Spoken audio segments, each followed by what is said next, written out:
বড় সুন্দর ছিল সেই রাতটা যখন জয়িতা হোটেলের ঘরটাতে এসে ঢোকে। নিজেকে আটকাতে পারেনি সেদিন জয়িতা, মানুষটাকে নিজের বুকে টেনে নিয়েছিল সেদিন। সেই রাতে জয়িতা প্রথমবার বুঝেছিল কেউ তাকে এভাবেও ভালোবাসতে পারে।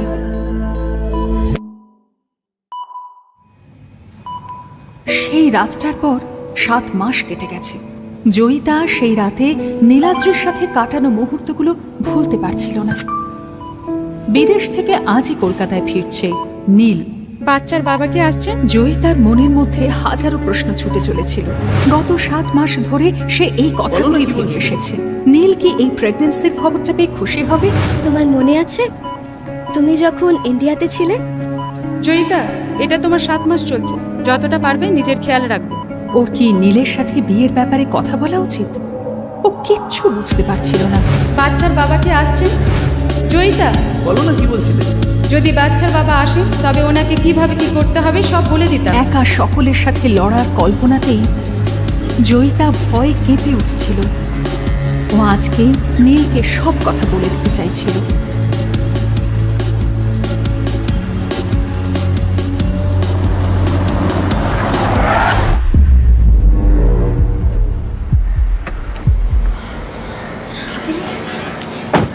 পারমিতা, মাথা খারাপ হয়েছে নাকি তোর? কেন? তুমি কি ভাবো আমি এই বাস্টার্ড বাচ্চাটাকে মেরে দেব? কি বলছিস কি জয়িতা, তুই? তুমি কি সত্যিই মনে করো ওই রাতটা তুমি নীলের সাথে কাটিয়েছো? ওরম নেশার ঘোরে যে কারুর সাথে শুয়ে তুমি এই বাচ্চাটাকে নীলের ঘাড়ে চাপাতে পারো না। Paromita, Joyita di, just stay away from Niladri. পারমিতার কথাগুলো শুনে জয়িতার মুখটা সাদা হয়ে গেল। পারমিতা কি সত্যি বলছিল? জয়িতা সে রাতে নীলাদ্রির সাথে না থাকলে কে ছিল ওই লোকটা? তার গোটা শরীরটা যেন আগ্নেয়গিরির লাভার মতন জ্বলছিল। একমাত্র যে মানুষটা তাকে বাঁচাতে পারত সে তার সামনেই ছিল। সে মার্বেলের ঠান্ডা মেঝেটাকে শক্ত করে আঁকড়ে ধরল। তার বেঁচে থাকার প্রবল ইচ্ছে শক্তি শেষ পর্যন্ত তার এতক্ষণের সমস্ত বাধাকে সরিয়ে দিতে বাধ্য করল। আস্তে আস্তে ব্যথার সাথে সাথে একটু একটু করে তার আরাম বোধ বাড়তে লাগলো। যেন তার মনের মধ্যে আতশবাজির ঝলকানি দিচ্ছে, যেন সে কোনো উত্তপ্ত আগুনের সমুদ্রে একাকী একটা নৌকোয় বসে আছে। নৌকোটা কখনো ডুবছে, আবার কখনো ভেসে উঠছে। এই অবস্থায় নিজেকে স্বাধীন মনে করাটা খুব কঠিন লাগলো তার কাছে। কি হলো, এখানে বসে আছেন কেন? এখানে এত ঠান্ডা, সর্দি লেগে যাবে তো। হঠাৎ করে নার্সের হাতটা জয়িতার কাঁধ ঝাঁকিয়ে দিল। সে দিশেহারা হয়ে কয়েক মুহূর্ত একভাবে নার্সের চিন্তিত চোখের দিকে তাকিয়ে থাকল। ঠিক তারপরেই তার অপরাধী বিবেকের তাড়না আবার ফিরে এলো। তার গোটা মুখটা রক্তের মতো লাল হয়ে উঠল। সে খুব ইতস্তত বোধ করতে লাগলো। মনে হলো ওই নার্সের চোখকে এড়ানোর জন্য যেন মাটি খুঁড়ে কোনো গর্তে ঢুকে পড়লে বাঁচা যায়।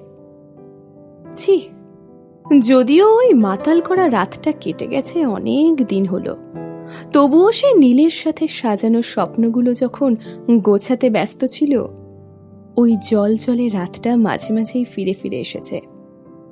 আজ তার ওই মদ্যপ অবস্থায় অচেতন হওয়াটাকে মনে মনে ধন্যবাদ দিতে ইচ্ছে করে। কারণ সেই রাতে অতটা ড্রাঙ্ক ছিল বলেই সেই রাতের স্মৃতি খুব একটা মনে পড়ে না তার। না হলে নীলকে যে কি করে মুখ দেখাতো সে নিজেও জানে না।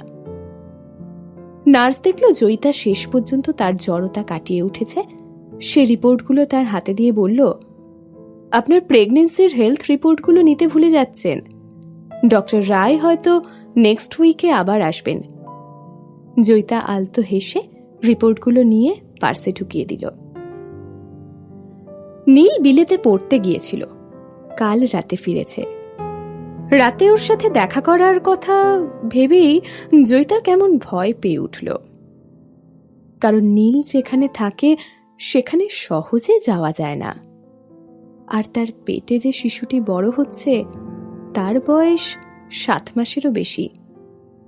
যখন নীল জানতে পারবে যে সে প্রেগনেন্ট, ও কিভাবে যে রিয়্যাক্ট করবে সেটা ভেবেই জয়িতা আরও বেশি টেন্সড হয়ে উঠল। ডাক্তার জয়িতাকে অ্যাসিওর করেছেন যে পুরুষরা সাধারণত প্রথম সন্তানের ক্ষেত্রে একটু উইয়ার্ড বিহেভ করে, পরে ঠিক হয়ে যায়। আসলে তাদের মানসিকতা বদলাতে একটু সময় লাগে। কিন্তু এক্ষেত্রে যে নীলকেই তার সব থেকে বেশি প্রয়োজন ছিল, যার সাথে এই বিষয়গুলো নিয়ে এসে একটু আলোচনা করতে পারত। হসপিটাল থেকে জয়িতা যখন বেরোলো, চারপাশটা রোদের তেজে গনগন করছে। কোমরটা কোনো রকমে চেপে রেখে সে একটা ট্যাক্সি ধরার জন্য হাত নাড়ালো। হঠাৎ একটা টকটকে লাল রঙের স্পোর্টস কার তার দিকে ছুটে আসলো। জয়িতা চমকে উঠে কয়েক পা পিছিয়ে গেল। খুব জোরে ব্রেক কষার আওয়াজ করে প্রায় জয়িতার শাড়ি ঘেঁষে দাঁড়ালো গাড়িটা। হঠাৎ করে যেন হার্টবিট থেমে গেল জয়িতার। গাড়ি থেকে টাইট লাল ড্রেস পরা একজন যুবতী ঢেউ খেলানো চুলগুলোকে হাত দিয়ে উল্টে দিতে দিতে নেমে এলো। পারমিতা, তুই তুই কি পাগল হয়ে গেছিস? পারমিতা জয়িতার দিকে তাকিয়ে গভীরভাবে হেসে উঠল। অনেক লুকোনো অর্থ যেন মিশেছিল সেই হাসিতে। হাত দুটোকে নাড়াতে নাড়াতে বিড়ালের হাঁটার মতো ছন্দে বিশাল হাবভাব নিয়ে জয়িতার সামনে এসে দাঁড়ালো সে। হাই হিলে জুতোতে তাকে একটু লম্বা দেখাচ্ছিল। একটু নিচে জয়িতার পেটের দিকে তাকিয়ে ইশারা করে বলে উঠল, কেন রে, আমি কি বাস্টারটাকে মেরে ফেলবো নাকি? তুই কিন্তু খুব বাড়াবাড়ি করে ফেলেছিস পারমিতা, রেগে বলে উঠল জয়িতা। হাত দিয়ে পেটটাকে সামলে কিছুটা পিছিয়ে গেল। জয়িতা জানতো পারমিতা তাকে বরাবরই খুব বোকা ভাবে, কিন্তু কথাগুলো বলতে একটুও হেজিটেট করলো না সে। বাড়াবাড়ি বাড়াবাড়ি তো তুই করেছিস। ড্রিঙ্ক করে you slept with a wild man, then you got pregnant. তারপর নির্লজ্জের মতো নীলকে সেই বাচ্চার বাবা বানিয়ে দিয়েছিস। ছি ছি ছি জয়িতা। জয়িতা থমকে গিয়ে বলল, কি ভুলভাল বকছিস তুই? ওহ কাম অন, আমাকে এটা অ্যাটলিস্ট বিশ্বাস করতে বলিস না যে ওই রাতে যে লোকটার সাথে ইউ স্লেপ্ট সেটা নীল ছিল। পারমিতা তার মাথাটাকে সামান্য পিছনের দিকে করে ঠাট্টার হাসি হাসল। তুই আর নীল ছোটবেলা থেকে একসাথে বড় হয়েছিস, তোদের দুজনের নাকি সেই ছেলেবেলার প্রেম। তাহলে তুই এখনো পর্যন্ত এটা জানিস না যে নীলের ফিগারটা ঠিক কিরকম? জয়িতার মুখটা হঠাৎ কেমন যেন ফ্যাকাশে হয়ে গেল। ওই প্রবল গরমের মধ্যেও তার সারা শরীর ঠান্ডা হয়ে উঠল। হ্যাঁ, ওই রাতের মানুষটা, সে ভাবল। সত্যি তো, নীলকে যতটা সে কল্পনা করেছিল, বড় হওয়ার পরে তার থেকেও অনেক বেশি অ্যাট্রাকটিভ হয়ে উঠেছিল নীল। পারমিতার ওই হিংস্র কথাগুলো তাকে আবার মনে করিয়ে দিল শুধুমাত্র শরীরের দিক থেকে নয়, সব দিক থেকেই ওই রাতের মানুষটা নীলের থেকে একেবারেই আলাদা ছিল। আমি তোকে সোজাভাবে একটা কথা বলতে চাই। ওই রাতে তুই প্রচুর মদ খেয়েছিলি, যার মধ্যে আমি ওষুধ মিশিয়ে দিয়েছিলাম। তারপর তোর কথা ভেবে দুটো পুরুষ মানুষকে তোর কাছে পাঠিয়ে দিয়েছিলাম, যাতে তুই তোর শারীরিক চাহিদা মেটাতে পারিস। কে জানতো যে তুই এতটা ইনসেন্সিবল হবি? তুই আসলে একটা অন্য লোকের ঘরে ঢুকেছিলি অচেতন ভাবে। পারমিতা তার কথায় রাগ উগলে দিচ্ছিল। নীল সত্যি খুব দয়ালু। ও তো ভয় পেয়েছিল যে তুই সত্যিটাকে স্বীকার করতে পারবি না, তাই বলেছিল ওই রাতে ও তোর সঙ্গে ছিল। তুই এইসব কথা শুনে রাগে কাঁপতে কাঁপতে জয়িতা পারমিতার হাতটা চেপে ধরল। কেন তুই আমার সাথে এই কাজটা করলি? কেন? তুই আমার কত বড় ক্ষতি করেছিস তুই জানিস? রাগে ভুরু কুঁচকে পারমিতা জয়িতাকে ঠেলে ফেলে দিতে যাচ্ছিল, কিন্তু হঠাৎ পিছনে নীলকে দেখে গলার সুর নরম করে কান্নার ভাব দেখিয়ে পারমিতা বলে উঠল, বোনটি আমার, আমি জানি আমি ভুল ছিলাম। আমাকে মারতে বা বকতে চাইলে মার, যা ইচ্ছে হয় কর। জয়িতা কিছু বুঝে ওঠার আগেই পারমিতা আচমকা মাটিতে পড়ে গেল, যেন জয়িতাই ওকে ঠেলে ফেলে দিয়েছে। কি করছো তুমি? পেছন থেকে একটা বেশ গম্ভীর কণ্ঠস্বর শোনা গেল। জয়িতা পিছনে তাকিয়ে নীলকে দেখে চমকে গেল। নীল তাড়াতাড়ি এসে পারমিতাকে মাটি থেকে তুলতে সাহায্য করল। তুমি ঠিক আছো তো পারমিতা? পারমিতা ওর পুরো শরীরটা নীলের উপরে হেলিয়ে দিয়ে বলল, আমি কোনো উদ্দেশ্য নিয়ে এখানে আসিনি নীল। আমি জানি আমি ভুল, আমার জন্যই আমার বোনটার আজ এই অবস্থা। নীল পারমিতার কাঁধ চাপড়িয়ে বলল, আমি সবকিছু ঠিক করে দেব। গাড়ির দরজাটা খুলে দিল যাতে পারমিতার সুবিধা হয়। আমি জয়িতাকে বুঝিয়ে বলবো। জয়িতার মাটির থেকে পা সরে গেল। নীল কথা বলতে বলতে ওর দিকে এগিয়ে আসলেও জয়িতা শুধু নীলের মুখটা নাড়ানো দেখতে পেল। নীল অনেকক্ষণ ধরে বলতে থাকলো তাদের ছোটবেলার প্রেমের গল্প। যখন সে পারমিতার সাথে ভালোবাসার সম্পর্কে জড়ালো তখন তার সমস্যার কথা, যখন সে জানতে পারে পারমিতা জয়িতার বিরুদ্ধে চক্রান্ত করেছিল তখন তার রাগের কথা, যখন সে জানতে পেরেছিল জয়িতা প্রেগনেন্ট তখন মনে মনে নিজেকে দোষী ভাবার কথা, কিভাবে সে পারমিতাকে ক্ষমা করেছিল তার কথা। সবশেষে একটাই কথা বলল, জয়িতা, আই এম সরি, কিন্তু আমি তোমাকে বিয়ে করতে পারবো না। এটা শুধুমাত্র এই বাচ্চাটার জন্য বা ওই রাতের জন্য তা নয়, কিন্তু এর প্রধান কারণ হচ্ছে আমি পারমিতাকে ছোট করতে পারবো না, এবং আমি নিজেকে আর নিজের অনুভূতিকেও ঠকাতে পারবো না। এই কটা মাস সে পারমিতার সাথে বিদেশে ছিল এবং দিন রাত একসাথে থাকার ফলে পারমিতার থেকে আলাদা থাকাটা তার কাছে খুব সমস্যা হয়ে দাঁড়িয়েছিল। যদিও জয়িতার মানসিক ক্ষত সারানোর জন্য সে স্বীকার করেছে যে ওই রাতে সেই ছিল জয়িতার সাথে আর তাদের মধ্যে শারীরিক সম্পর্ক হয়েছিল, কিন্তু সে মনে মনে এখন পারমিতাকেই বেছে নিয়েছে। তাই জয়িতার প্রেগনেন্সির কথা জানা মাত্র সে আর সহ্য করতে না পেরে সঙ্গে সঙ্গে ওর বাড়ি ছুটেছিল, যাতে ওর বাবা মাকে বোঝাতে পারে ব্যাপারটা আর জয়িতাকে তখনকার মতন সব সত্যিটা বলতে পারে। তাহলে নীল, তুমি ভালো করে জানো যে পারমিতা আমার সরলতার সুযোগ নিয়ে কিভাবে আমাকে ধ্বংসের মুখে ঠেলে দিয়েছে। তাকে বাঁচানোর জন্য তুমি নিজের ঘাড়ে দোষ নিয়েছ যে সেই রাতে তুমি আমার সাথে ছিলে।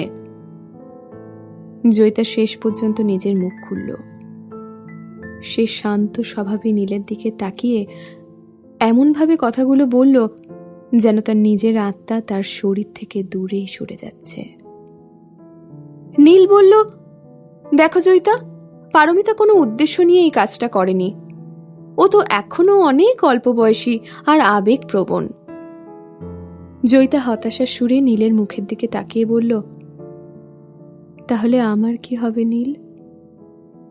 কখনো আমার কথা ভেবে দেখেছ? একটুও কি ভেবেছ? নীল চুপ করে থমকে থাকলো। কিছুক্ষণ পর জয়িতার কাছে এসে ওর হাতটা ধরে বলল, এখানে প্রচন্ড রোদ, চলো আগে বাড়ি ফিরি। Don't touch me. নীলের হাতটা এক ঝটকায় ছাড়িয়ে নিল আর হঠাৎ চিৎকার করে হাসতে শুরু করলো। এখন জয়িতার কাছে স্পষ্ট হয়ে গেল যে তার জীবনটা জাস্ট একটা জোকে পরিণত হয়েছে। নীলের সাথে এক শহরে থাকার জন্য সে তার সম্পূর্ণ মনোযোগ তার পড়াশোনায় দিয়েছিল, যাতে সে ক্যালকাটা ইউনিভার্সিটিতে ভর্তি হতে পারে। এতদিন নীলকে খুশি দেখার জন্য সে স্বপ্ন দেখার ভান করেছে।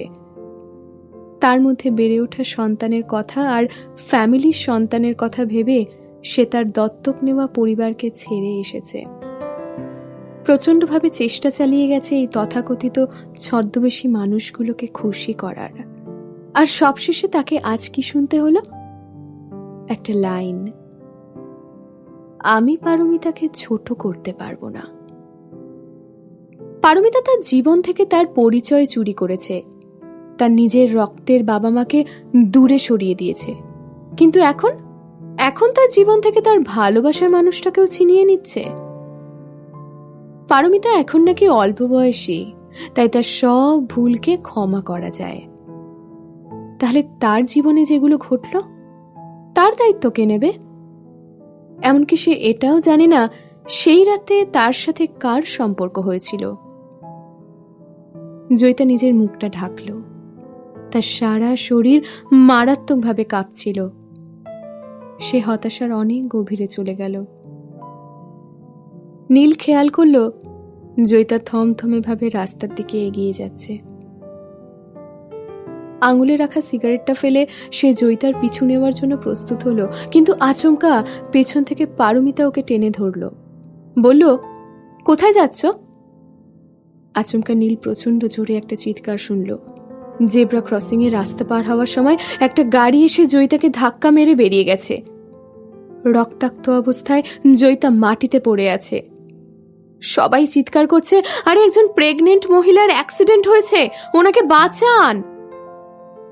প্রচন্ড রোদের আলোর তেজে জয়িতা চোখ মেলে কতগুলো ছায়ার মতন মানুষ আর ওই দুটো মানুষের মুখ দেখতে পেল, যাদের দেখলে তার ঘেন্নায় বমি চলে আসছিল।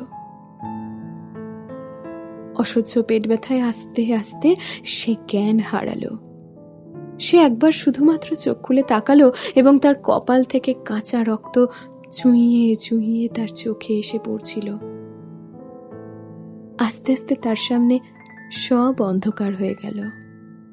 জয়িতার গল্পের পরবর্তী অংশ জানার জন্য ডাউনলোড করুন পকেট এফএম।